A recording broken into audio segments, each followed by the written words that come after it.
Let's talk about reflection for a little bit. Let's talk about why we need to reflect in this physics class of all places. Why are we going to spend 15 to 20% of our time writing about what we do? Well, let's think about the problem. You know, at this point in our educational career, how many of us have taken a course and we think, man, I just want to get through this. Just tell me what I need to do to get through this class. How many of us have studied really hard for a test, and you take your test and you get it back and you made your grade, good, bad, whatever it was, and then 2 weeks later, can't remember what you did.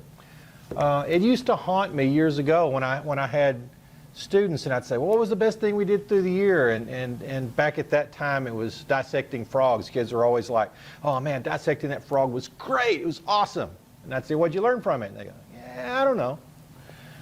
Well, that's the problem that I want to try to address, because I think something that we don't often recognize as well is these situations I'm talking about.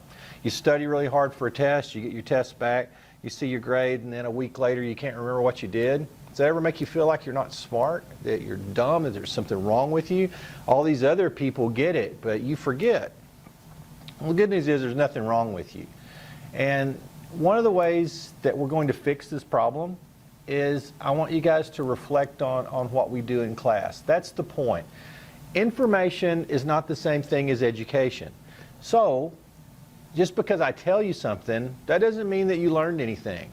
Just because we did some activity in class and we ran a car down a ramp and we did some calculation and x equals 3 and yay, that was the right answer, and a week later you're like, why'd you do that? I don't know.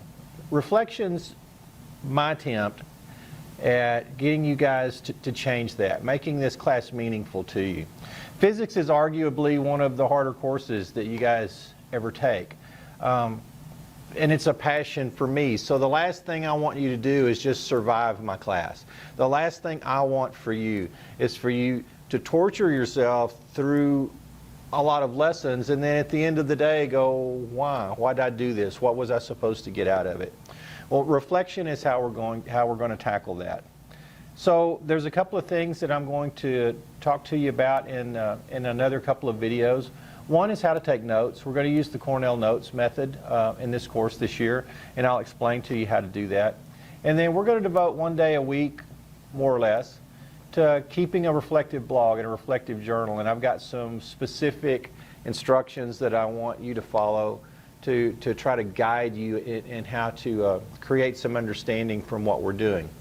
But that's the purpose. I want to change the old paradigm for where we did all this stuff and just survived to where we did all this stuff and yay, I get it. I understand physics. I understand why we did all this and ultimately understand a little bit more about how the world works. How cool will it be if we can go through a whole year and finish really understanding something about how the world works?